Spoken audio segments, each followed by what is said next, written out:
जय हिंद एवरीवन, कैसे हो आप लोग। आशा करता हूँ स्वस्थ और फिट होंगे। ठीक है, तो आपका स्वागत है वर्मा अकेडमी में और मैं एस डी वर्मा आज एक नए टॉपिक के साथ आया हूँ। ठीक है, तो जैसे कि मैंने आपको लास्ट लेक्चर में थियरी ऑफ इवोल्यूशन के बारे में पढ़ाया था, ठीक है ना, और हमने बेसिकली एविडेंसेस ऑफ इवोल्यूशन हम लोग देखने वाले थे, बराबर। जिसमें से मैंने आपको सारे नाम आपको बताए थे, जैसे कि आप कौन कौन सा एविडेंस पढ़ने वाले हो। आप मार्फोलॉजिकल एविडेंस पढ़ने वाले हो, आप एनाटॉमिकल एविडेंस पढ़ने वाले हो, आप कनेक्टिंग लिंक पढ़ने वाले हो, आप वेस्टिजियल ऑर्गन पढ़ने वाले हो, आप पेरेंटोलॉजिकल एविडेंसेस पढ़ने वाले हो और आप एम्ब्रियोलॉजिकल एविडेंसेस पढ़ने वाले हो, बराबर। ओके, तो आज बेसिकली हम लोग सबसे पहले मार्फोलॉजिकल एविडेंसेस के बारे में बात करेंगे, ठीक है ना। ठीक है, देखो इधर मार्फोलॉजिकल एविडेंसेस मैंने आपको ऑलरेडी बताया है कि जो मार्फोलॉजी होता है, दैट इज एक्सटर्नल फीचर्स। क्या बोल रहा हूँ, एक्सटर्नल फीचर्स। जो मार्फोलॉजी मतलब क्या होता है, study of external features, external appearance, है ना। तो जो भी आपको दिखाई देता है बाहरी रूप से, उसे क्या बोलते हो आप, मार्फोलॉजी बोलते हो। क्या बोलते हो आप, मार्फोलॉजी, ठीक है ना। तो आज हम लोग बेसिकली देखेंगे कि मार्फोलॉजी के बेसिस पर हम कैसे पता लगाते हैं कि हमारे जो एंसेस्टर्स होते हैं वो क्या होते हैं, सेम होते हैं, ठीक है ना। ओके, अगर मैं बात करूँ मार्फोलॉजिकल एविडेंसेस में, तो ये हम लोग सेपरेटली प्लांट्स और एनिमल्स के बारे में डिस्कस करेंगे, ठीक है ना। ओके, तो सबसे पहला बात करेंगे हम लोग वेरियस सिमिलरिटीज के बारे में। किस बारे में बात करेंगे, वेरियस सिमिलरिटीज के अंदर जो हमारे अंदर देखने को मिलता है। सबसे पहला देखो various similarities like structure of nostrils. Check करो यहाँ पर क्या है, सॉरी, स्ट्रक्चर ऑफ माउथ। क्या बोल रहा हूँ, स्ट्रक्चर ऑफ माउथ। जैसे हमारा माउथ है, क्या वैसे बाकी एनिमल्स का भी माउथ है। जैसे आप डॉग को देख लो, उसका माउथ भी हमारी तरह ही है ना। टंग है उसके पास, है ना, लिप्स है उसके पास, है ना, फिर टीथ है उसके पास, है कि नहीं। जैसा हम लोग खाना खाते हैं, चबाते हैं, वैसा बेसिकली वो भी जो है वो करता है, सेम प्रोसीजर करता है, बराबर। तो हमारे में, बकरी में, काऊ में, भैंस में, है ना, डॉग्स में, कैट्स में, लायन में, टाइगर में लगभग क्या है, जो माउथ का जो स्ट्रक्चर है वो क्या है, लगभग थोड़ा थोड़ा मिलता जुलता है, बराबर। फिर इधर आ जाओ, पोजीशन ऑफ आइस चेक करो। जो हमारे पोजीशन ऑफ आइस है, ये जो हमारी आंखें, चश्मा निकाल देता, ये देखो, ये क्या है, पोजीशन ऑफ आइस, बराबर ना, है ना। तो जो पोजीशन ऑफ आइस है, क्या वो हर एनिमल में लगभग उसी जगह पर है, मतलब जहां फोरहेड होता है उससे ठीक नीचे, है कि नहीं। तो बेसिकली हर एनिमल्स के फोरहेड के ठीक नीचे बेसिकली क्या प्रेजेंट है, आइस प्रेजेंट है ना। आप लगभग सारे एनिमल्स में देख लो, लगभग आपको वही चीज देखने को मिलेगी, है ना। मेरा तरफ स्ट्रक्चर ऑफ नॉस्ट्रिल्स, ये चेक करो, ये दिख रहा है, ये स्ट्रक्चर ऑफ नॉस्ट्रिल्स, ये चेक करो। ये नोज, ये नोज में जो तुमको होल दिखाई दे रहा है, ये क्या है, नॉस्ट्रिल्स बोलते हैं इसे हम लोग। क्या बोलते हैं इसे हम लोग, नॉस्ट्रिल्स। इंटरनल नॉस्ट्रिल्स होता है, एक्सटर्नल नॉस्ट्रिल्स होता है ना। तो उसका जो स्ट्रक्चर है, नोज का जो स्ट्रक्चर है, चेक करो, वो भी लगभग कैसा है, सिमिलर जैसा मिलता जुलता है। जैसे हमारे में दो होल्स प्रेजेंट है ना, ये दो होल्स क्यों है आपको भी प्रेजेंट पता है, सांस लेने के लिए, है ना। तो वैसे बेसिकली बाकी एनिमल्स में भी आपको देखने को मिलता है। तो स्ट्रक्चर ऑफ नॉस्ट्रिल्स यानी ये क्लियर है। फिर structure of ear pinna, check करो, दिख रहा है ना, ये दिख रहा है सबको, सबको दिख रहा है। Yes, this is what, this is nothing but year पिना। इसे क्या बोलूंगा मैं, ईयर पिना। इसे मैं क्या बोलूंगा, ईयर पिना। समझ में आई नहीं है। तो बेसिकली ध्यान में रखना है कि जो सारे स्ट्रक्चर्स हैं, structure of mouth, structure of ice, structure of nostrils और स्ट्रक्चर ऑफ ईयर पिना, क्या सब में, क्या आप सब, पहले तो बताओ मुझे, क्या सब ये जो मैंने नाम लिए क्या आप इसको देख सकते हो? बिल्कुल, आप बाहरी रूप से देख सकते हो, आप एक्सटर्नली इसे देख सकते हो, देख सकते हो, नहीं देख सकते हो। यस, तो क्या ऐसा क्या है जिसको, जिससे बेसिकली ये सारे लोगों में, जैसे जो भी मैंने नाम लिए हैं, dog, cat, buffalo, tiger, lion, है ना, इन सब में क्या है, इन सब में और हमें बेसिकली इन स्ट्रक्चर्स का क्या देखने मिलता है, सिमिलरिटी दिखाई देती है। और ये सिमिलरिटी हमें बताता है कि कहीं ना कहीं हम सारे के सारे एनिमल्स एक कॉमन ओरिजिन से आए हुए हैं, एक कॉमन एंसेस्टर से आए हुए हैं। हमारे पूर्वज कहीं ना कहीं बेसिकली क्या होंगे, सेम होंगे। इसीलिए तो हम सब में जो मार्फोलॉजिकल स्ट्रक्चर्स हैं वो लगभग क्या है, सिमिलर है। सिमिलर तो तभी हो सकते हैं ना जब हमारे और उन सब के पूर्वज क्या होंगे, सेम होंगे। देखो क्या लिखा, तो structure of mouth, position of eyes, structure of nostrils, structure of ear पिना and thickly distributed hairs on body. आपके बॉडी में भी हेयर्स है, हमारे बॉडी में भी हेयर्स है, और बाकी एनिमल्स के बॉडी पर भी हेयर्स प्रेजेंट है ना। यस, तो क्या देखने मिलता है, इस सब में हमें कहाँ देखने मिलता है, एनिमल्स में देखने मिलता है। और ये बताता है, ये प्रूफ करता है कि जो ओरिजिन है, नोट करना है पॉइंट, क्या लिखा हुआ है, the origin must be same and must have common ancestor, है ना। हमारे एंसेस्टर मतलब क्या होता है, पूर्वज होता है, समझा ही नहीं। ओके, इधर आ जाओ, जैसे कि हम लोग बात करते हैं वेरियस सिमिलरिटीज, प्लांट्स में बात करते हैं, किस बारे में बात करते हैं, प्लांट्स में। तो कुछ सिमिलरिटीज जैसे एनिमल्स में देखने को मिलती हैं, वैसे ही सिमिलरिटीज आपको प्लांट्स में भी देखने को मिलेगी। प्लांट्स में भी आपको सिमिलरिटी देखने को मिलेगी, ठीक है ना।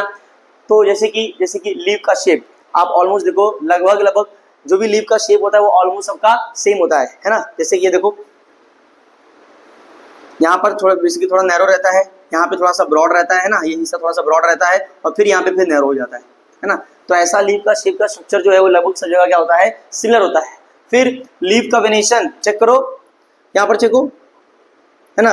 लीव्स जिस तरीके से, जैसे फॉर एग्जाम्पल यहाँ देखो, ये मान लो स्टेम है, ये क्या है, स्टेम है। तो यहाँ पर जो लीव्स के पत्ते लगे हुए हैं, है ना, लीव्स के जो पत्ते लगे हुए हैं ये इस तरीके से, इसका क्या स्ट्रक्चर जो है, जो अरेंजमेंट है लीव्स का, वो बेसिकली कैसा है, सेम है, सेम तरीके से लगे हुए हैं। और इवन चेक करना, इसमें जो आपको वेन्स दिखाई देते हैं ये लगभग आपको हर पत्ते में आपको देखने को मिल जाता है ना। तो ये सारी स्ट्रक्चर, ये सारी सिमिलरिटीज आपको लगभग सारे लीव्स में देखने को मिलता है। और एक और बात, फिर क्या लिखा हुआ है, लीफ पिटियोल चेक करो। जैसे मान लो ये लीफ है ना, तो ये चेक करो, ये वाला जो स्ट्रक्चर होता है इसे हम लोग क्या बोलते हैं, पिटियोल बोलते हैं। हम लोग क्या बोलते हैं, हम लोग पिटियोल बोलते हैं। और ये पिटियोल जो है लगभग सारे लीव्स में आपको देखने को मिलता है। तो सारे लीव्स में क्यों है, सारे लीव्स में क्यों है, क्यों सबका लीफ वेनेशन लगभग सिमिलर दिखाई देता है, क्यों सबका लीफ का शेप ऑलमोस्ट लगभग सिमिलर दिखाई देता है, ये इसलिए दिखाई देता है क्योंकि कहीं ना कहीं सारे प्लांट्स का जो एंसेस्टर है वो क्या होगा, कॉमन होगा। सारे प्लांट्स बेसिकली कॉमन ओरिजिन से आए होंगे, एक उनका एक कॉमन पूर्वज होगा जिससे सारे प्लांट्स क्या हुए, निकले हुए, ठीक है। तो क्या लिखा हुआ है, तो ये सारे स्ट्रक्चर्स आपको कहाँ दिखने मिलते हैं, प्लांट्स में दिखने मिलते हैं। और इससे प्रूव होता है कि जो इनका जो ओरिजिन है वो क्या है, सेम है। ऐसा इसलिए है बिकॉज उनका जो एंसेस्टर होगा डेफिनेटली क्या होगा, कॉमन होगा। समझ में आई नहीं? जैसे देखो फॉर एग्जांपल ये देखो, मान लो ये एक एंसेस्टर है, ठीक है, और यहां से मान लो ये प्लांट ए है ना, ये प्लांट बी है, ये प्लांट सी है, ठीक है। तो बेसिकली बहुत सारे प्लांट्स का क्या है, एंसेस्टर क्या है, सेम है, ये हमें बताता है, ठीक है। सेम चीज एनिमल के लिए भी है, ओके डन, ठीक है। फटाक से नोट कर लो, फिर हम लोग बेसिकली एनाटॉमिकल स्ट्रक्चर के बारे में बात करते हैं। यस, तो अब हम लोग बेसिकली बात करने वाले हैं एनाटॉमिकल स्ट्रक्चर्स के बारे में। किसके बारे में बात करेंगे हम लोग, एनाटॉमिकल स्ट्रक्चर या एनाटॉमिकल एविडेंसेस के बारे में बात करेंगे। जैसे कि मैंने आपको लास्ट लेक्चर में बताया था कि जो मार्फोलॉजी है उसका मतलब क्या है, जब हम लोग बाहर से यानी एक्सटर्नल अपीयरेंस या एक्सटर्नल फीचर्स को देखते हैं उसे हम लोग क्या कहते हैं, मार्फोलॉजी, बराबर। एनाटॉमिकल मतलब क्या, यहाँ पर हम लोग बाहर से जो स्ट्रक्चर दिखाई देता है उसकी बात नहीं करते हैं, यहाँ पर बेसिकली हम लोग इंटरनल स्ट्रक्चर्स की बात करते हैं। क्या बात करते हैं, इंटरनल स्ट्रक्चर्स की बात करते हैं। जैसे कि बोन्स, क्या बोन आपको बाहर से दिखाई देता है, नहीं, बाहर से तो स्किन होता है, मसल होता है ना, बाहर तो स्किन और मसल होता है, अंदर प्रेजेंट होता है क्या, आपका बोन्स, है ना। तो बेसिकली यहाँ पर हम लोग बेसिकली इंटरनल स्ट्रक्चर के बारे में बात करेंगे, ध्यान में रखना है। तो एनाटॉमिकल का मतलब क्या है, एनाटॉमिकल का मतलब क्या है बेटा, एनाटॉमिकल का मतलब है इंटरनल स्ट्रक्चर्स। क्या बोल रहा हूँ, इंटरनल स्ट्रक्चर है ना, एनाटॉमी होता है, एक होता है मार्फोलॉजी, एक होता है एनाटॉमी, है ना। तो एनाटॉमी मतलब क्या होता है, एनाटॉमी मतलब स्टडी ऑफ इंटरनल स्ट्रक्चर्स, है ना, स्टडी ऑफ इंटरनल स्ट्रक्चर्स। तो यहाँ पर जो भी एविडेंसेस हमें मिलने वाले हैं, जो हमें इवोल्यूशन के बारे में बताते हैं, वो हम लोग किसके बेसिस पर देख रहे हैं, इंटरनल स्ट्रक्चर्स के बेसिस पर देख रहे हैं, ठीक है ना। ओके चलो, क्या लिखा है देखो, doesn't seam any superficial similarities. मैंने आपको ऑलरेडी बताया कि भाई अगर तुम बाहर से देखोगे ना, बाहर से देखोगे तो अलग अलग एनिमल्स में कुछ भी सिमिलर नहीं दिखाई देगा। बाहर से देखो, तुम देखोगे तो कुछ भी सिमिलर दिखाई नहीं देगा, लेकिन जब तुम इंटरनल स्ट्रक्चर में स्टडी करोगे तब तुम्हें सिमिलरिटी दिखाई देगी। वापस सुनना, क्या बोला मैंने बोला जब तुम उसको एक्सटर्नली देखोगे, जब तुम दो एनिमल को कंपेयर करोगे एक्सटर्नली तो तुमको लगेगा कि कुछ भी सिमिलरिटी नहीं है, लेकिन जब तुम उसके इंटरनल स्ट्रक्चर को स्टडी करोगे, इंटरनल स्ट्रक्चर को जब स्टडी करोगे तब बेसिकली आपको सिमिलरिटीज दिखाई देती है। क्या लिखा है देखो, doesn't seam any superficial. Superficial का मतलब वही सेम चीज, क्या, मार्फोलॉजी की बात कर रहा हूँ, किसकी बात करता हूँ, मार्फोलॉजिकल की बात कर रहा हूँ, ठीक है ना। तो जब तुम बाहर से देखोगे तो आपको कोई भी सिमिलरिटी दिखाई नहीं देगी। सुपरफिशियल मतलब सिंपल है, बाहर से देखोगे, मार्फोलॉजी, ठीक है ना। Between human hand, four leg of aux, जानते हो ना ऑक्स, है ना, ऑक्स का फोर लेग मतलब देखो दो तरीके के होते हैं, एक होता है फोर लेग, एक होता है हिंड लेग। अब सुनो इधर, जैसे मेरा डायग्राम बहुत बेकार है, मैं बता देता हूँ, ठीक है, देख लो एक बार, सिर्फ समझाने की पॉइंट ऑफ व्यू से बना रहा हूँ डायग्राम, ठीक है ना। ये मत बोलना कि सर का डायग्राम बहुत बेकार है, एक्चुअली में बहुत बेकार है, बट क्या कर सकते हैं बेटा, ना, ये दो पैर पीछे वाले और ये दो पैर आगे वाले, है ना। तो जो ये आगे वाले पैर है ना, ये जो आगे वाले लेग्स होते हैं, इन्हें हम लोग पता है क्या बोलते हैं, इन्हें बोलते हैं फोर लेग। क्या बोलते हैं इसे हम लोग? Four leg. और जो पीछे वाले लेग होते हैं ना, उसे क्या बोलते हैं? हिंड लेग बोलते हैं। क्या बोलते हैं इसे हम लोग? हिंड लेग बोलते हैं। समझ में आ रही है यार? तो आगे वाले जो पैर होंगे उसे क्या बोलोगे आप? Four leg. और जो पीछे वाला लेग होगा उसे क्या बोलोगे आप? Hind leg. तो अगर तुम ऑक्स का जानते हो ना, बेसिकली भाई जो बेसिकली खेतों में किसान देखो पहले इस्तेमाल किया करते थे खेत को जोतने के लिए, है ना। तो ऑक्स अगर उसका फोर लेग देखोगे और अपना हैंड का कंपैरिजन करोगे, तो भाई उनका पैर का और हमारे हाथ का कोई कंपैरिजन ही नहीं है। हमारे पास फिंगर्स, उनके फिंगर्स है क्या? नहीं, है ना। उनके अंदर बेसिकली देखो हस्त दिखाई देता है, एक स्ट्रक्चर दिखाई देता है ऐसा। ये हमारे अंदर है क्या? नहीं। तो बाहर से देखोगे तो कुछ भी स्ट्रक्चर दिखाई सिमिलर नहीं देगा, ठीक है ना। फिर फ्लिपर्स ऑफ वेल, जानते हो फ्लिपर्स का इस्तेमाल करके वेल क्या करती है? तैरती है। तो क्या हमारे पास फ्लिपर्स है? नहीं है, हमारे पास फ्लिपर्स नहीं है। अब जानते हो ना वेल एक मैमल है, ध्यान में रखना ये बात। वेल क्या? एक तरीके का मैमल, ठीक है। पेंटाजियम ऑफ बैट, बैट के जो पंख होते हैं, जो पंख जैसे दिखाई देते हैं, उससे हम लोग क्या बोलते हैं? पेंटाजियम। क्या बोलते हैं? जैसे बैटमैन दिखा वो ऐसे करके निकालता है ना। तो बेसिकली वो उसे क्या बोलते हो आप? पेंटाजियम बोलते हो। क्या बोलते हो आप? पेंटाजियम। तो बेसिकली यस, उसके स्टडी स्ट्रक्चर को अगर तुम स्टडी करोगे, वेल के फ्लिपर्स का स्टडी करोगे, ऑक्स के फोर लेग का स्टडी करोगे और ह्यूमन के हैंड का स्टडी करोगे, तब बाहर से तो सबके सब अलग हैं, लेकिन जब इंटरनल स्ट्रक्चर की स्टडी की गई, जब उनके जॉइंट्स के बारे में देखा गया, जब उनके बोन्स की स्टडी की गई, जब उनके बोन्स के जॉइंट्स की स्टडी की गई, तब क्या दिखाई दिया कि भाई जैसे जॉइंट्स हमारे अंदर हैं वैसे ही तरीके के जॉइंट्स बाकी इन लोगों में भी प्रेजेंट हैं। इससे क्या पता चलता है? अरे जॉइंट तो तभी ना सेम हुए होंगे जब कहीं ना कहीं किसी न किसी पॉइंट पर हम सब के जो एंसेस्टर होंगे वो क्या होंगे? सेम, है ना। तो सब ये बताता है कि एनाटॉमिकल स्ट्रक्चर ये बताता है, एनाटॉमिकल एविडेंस सीख के कह रहा है कि हम इन सब के पूर्वज क्या थे? एक थे। ओके, तो मार्फोलॉजी से भी पता लगा सकते हो कि हमारे कौन से कॉमन एंसेस्टर्स थे, और एनाटॉमिकल एविडेंसेस से भी आप पता लगा सकते हो, ठीक है ना। क्या लिखा हुआ है? But use of this structure is different respective animal, बराबर है।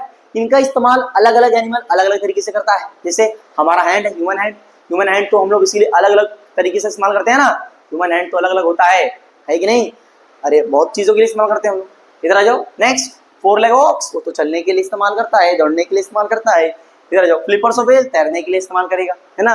और पेंटाजियम ऑफ बैट जानते हैं, उड़ने के लिए इस्तेमाल करता है कि नहीं? यस। तो सबका फंक्शन क्या है? अलग अलग है। कोई तैरने के लिए इस्तेमाल कर रहा है, कोई चलने के लिए इस्तेमाल कर रहा है ना, कोई उड़ने के लिए इस्तेमाल कर रहा है। तो सबका बेसिकली यूज जो है वो क्या है? अलग अलग है ना। अलग अलग एनिमल में, रिस्पेक्टिव एनिमल में उसका जो यूज होता है वो कैसा होता है? अलग अलग होता है, ध्यान रखना। देयर इज सिमिलरिटी, बट भले ही सुपरफिशियल स्ट्रक्चर्स, सुपरफिशियल एविडेंसेस हम ये बताते हो कि बेसिकली उनमें कुछ भी सेम नहीं है, बट जब तुम सिमिलरिटी दिखने मिलता है, कैसे देखने मिलेगा? एनाटॉमिकल यानी इंटरनल स्ट्रक्चर्स। जब तुम इंटरनल स्ट्रक्चर की स्टडी करोगे, यानी स्ट्रक्चर ऑफ बोन्स, अगर बोन्स के स्ट्रक्चर देखोगे, उनके जॉइंट्स देखोगे, तब बेसिकली आपको पता चलता है कि भाई कहीं ना कहीं हमारे अंदर उनके अंदर क्या है? सिमिलरिटी है। और इस सिमिलरिटी कोई ऐसे थोड़ी ना आ जाती है, ये तो बेसिकली तभी ना आ सकता है जब क्या हो? कॉमन एंसेस्टर, ठीक है ना। बताता है, देखो सिमिलरिटी इंडिकेट्स, ये सिमिलरिटी बता रहा है, ये इंडिकेट कर रहा है क्या? कि दैट दोज एनिमल्स में have common ancestor. Those animal मतलब कौन बोल रहा है? इसकी बात कर रहा हूँ, है ना, इनकी बात कर रहा हूँ। सब ये सबके पास क्या है? कॉमन एंसेस्टर है, ठीक है। तो जरूर बताना मुझे कैसा लगा आपको ये लेक्चर, है ना। शानदार लेक्चर था ये, है ना। आशा करता हूँ आपको समझ में आया होगा, ठीक है ना। ओके बच्चों, मिलते हैं नेक्स्ट लेक्चर में, लेकिन तब तक क्यूरियोसिटी बनाए रखें और पढ़ाई करते रहें, क्योंकि अगले लेक्चर में हम लोग बात करने वाले हैं वेस्टिजियल ऑर्गन के बारे में, जो इस साल बोर्ड के 2024 वाले पेपर में आया हुआ था, है ना। यस, तो उसके बारे में हम बात करेंगे और उसका एक कॉमन लेक्चर दूंगा, एक सिंपल एक लेक्चर दूंगा, ताकि अच्छे से वेस्टिजियल ऑर्गन को स्टडी कर लें। इस साल भी हो सकता है यहाँ से कुछ क्वेश्चन पूछ ले। ओके बच्चों, मिलते हैं। जय हिंद।